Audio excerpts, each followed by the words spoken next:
वंदे मातरम बच्चों।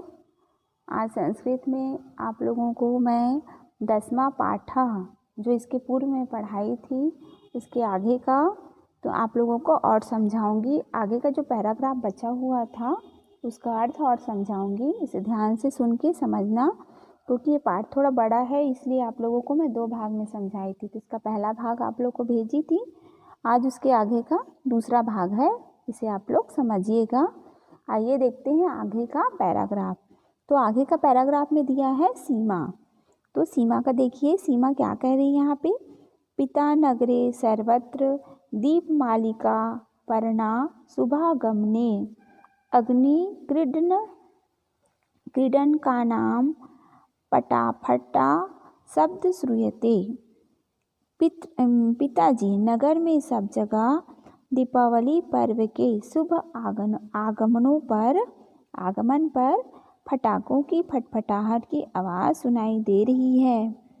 अस्माकं गृहं न शोधितं न धवलीकृतं मम सखीभिः तु प्रभूतेन धनव्ययेन कृतानि अग्निक्रीडनकानि इदानीं तु अहमपि 500 रूप्यकाणां अग्निक्रीडनकानि क्रेतुम् इच्छामि।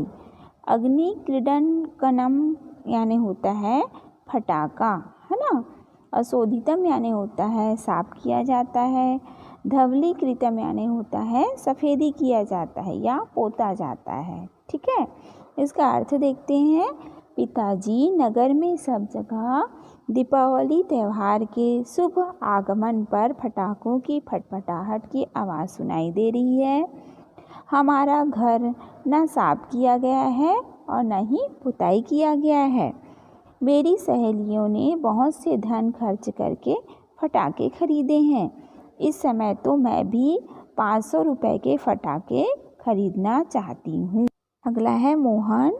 न पश्यत यूयं ममावस्थां ज्वरेण वेपते मे शरीरम् एकता रुण्यावस्था अपरतः स्वार्थप्रेरिता यूयं सर्वे स्वमनोरथान् एव पश्यत सत्यमेव उच्यते छिद्रे सवनार्था बाहुली भवन्ति। यहाँ पे वेपेत यानी होता है काँप रहा है। ठीक है, ध्यान देना इसका अर्थ को। तुम सब मेरी दशा को नहीं देखते हो। बुखार से मेरा शरीर काँप रहा है। एक तरफ बीमारी, दूसरी तरफ स्वार्थ प्रेरित तुम सब अपनी इच्छा को देखते हो। सत्य ही कहा गया है, कमियों में बहुत ही अनर्थ होते हैं। आगे का देखना। मोहनस्य अभिन्न मित्रम अनिला स्वभार्या सह प्रविशति। 2 कन्ये महिमा गरिमा चापि प्रविशता सर्वे अभिवादनम कुर्वन्ति। अर्थ देखिए। मोहन का इष्ट मित्र अनिल अपनी पत्नी के साथ प्रवेश करता है। साथ में 2 लड़कियां महिमा और गरिमा भी प्रवेश करती है। वे सभी का क्या करते हैं? अभिवादन करते हैं। आगे देखिए।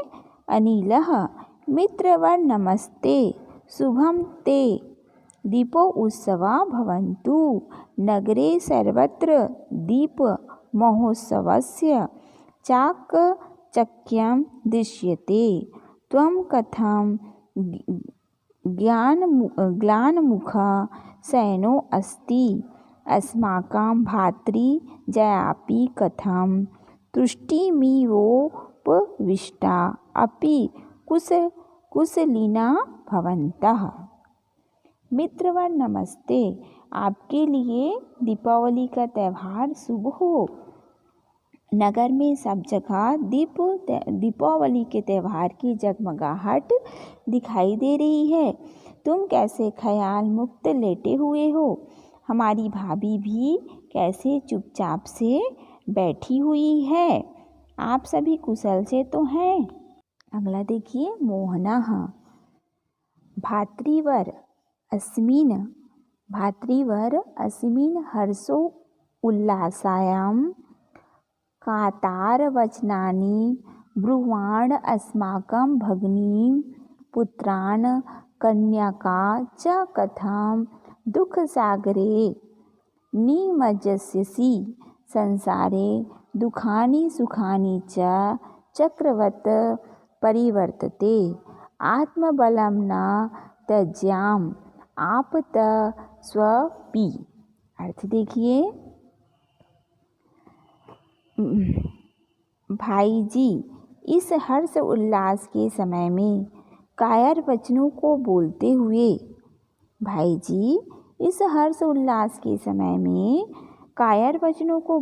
हुए हमारी बहन, पुत्र और पुत्रियों को कैसे दुख के सागर में डुबो रहे हो।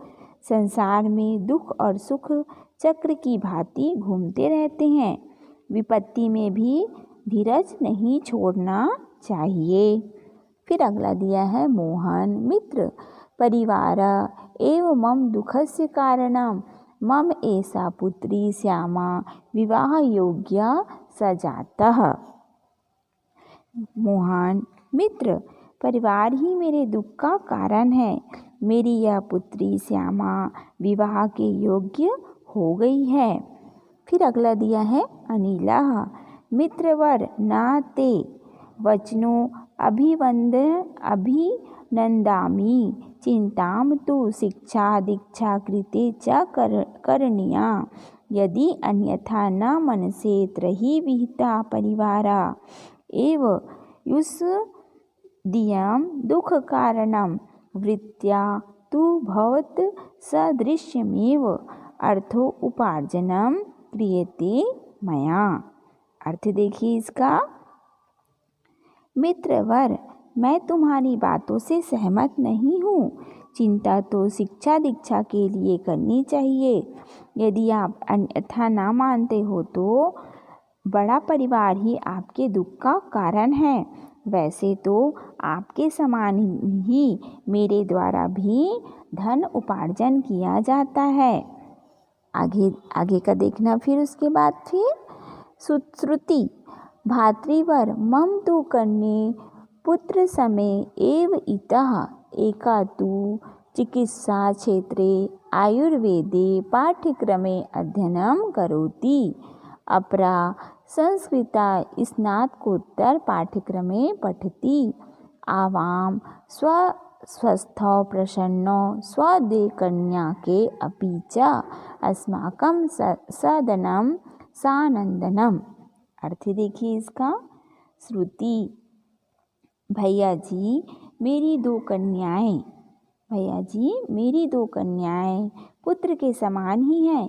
एक तो चिकित्सा के क्षेत्र में आयुर्वेद पाठ्यक्रम में अध्ययन कर रही है, दूसरी संस्कृत स्नातकोत्तर पाठ्यक्रम में पढ़ती हैं।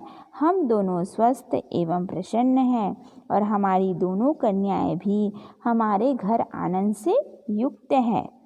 फिर उसके बाद अगला देखिए, राधिका भगनी आवाभ्याम नियोजित परिवार विषय कदापि न चिंततम अस्मिन् विषये पूर्वम आवाम न प्रेरितौ। अर्थ देखिए इसका, राधिका बहन हम दोनों द्वारा नियोजित सीमित परिवार के विषय में कभी नहीं सोचा गया। इस समय में पहले हम दोनों प्रेरित नहीं हुए, इसके कारण हमें दुख हो रहा। अगला पैराग्राफ देखिए, अनिलः गतस्य शोचनं न करणीयं लघु परिवार विषये अन्याय प्रेरण स्वपरिवारम् अपि प्रकारान्तरेण प्रेरय मत्सामर्थ्यानुसारेण अहं सहयोगाय तत्परा इदानीम् अस्मान् गृहगमनाय आज्ञापयतु। अर्थ देखिए, अनिल, बीते हुए पर शोक नहीं करना चाहिए। लघु परिवार के विषय में दूसरों को प्रेरित करते हुए अपने परिवार को भी अत्यधिक इसके विषय में अथवा दूसरे प्रकार से प्रेरित करो। अपने सामर्थ्य अनुसार मैं सहयोग के लिए तैयार हूँ। अब हम सबको घर जाने की अनुमति दीजिए। आगे देखना, मोहन राधिके गच्छतु भवान पुनर्दर्शनीयम। उसके बाद नीचे का देखना, श्रुत्य नीलो पुत्री भयाम सह स्वगृहं प्रति गच्छतः। अर्थ देखिए, मोहन राधिका आप सब जाएं, पुनर्दर्शन के लिए फिर से आइए। इस प्रकार से श्रुति अनिल दोनों पुत्रियों के साथ अपने घर चले जाते हैं। इस प्रकार से आपका पाठ का अनुवाद पूरा हो चुका है। पाठ के अनुवाद को सुनकर और अच्छे से समझकर अपने कॉपी में लिखिए। आप लोगों के पास पुस्तक है, पुस्तक को सामने रख लीजिए और पुस्तक को पढ़ते हुए और इस वीडियो को, रिकॉर्डिंग को अच्छे से सुनकर उसको समझ सकते हैं। आप लोग जितना अत्यधिक पाठ को पढ़कर और अनुवाद को सुनकर समझेंगे, उतना ही अत्यधिक आप लोगों को याद हो जाएगा और आपकी परीक्षा की तैयारी भी होते रहेगी। इस प्रकार इस पाठ का अनुवाद पूरा हुआ। आप इसे अपनी कॉपी में लिख लीजिए।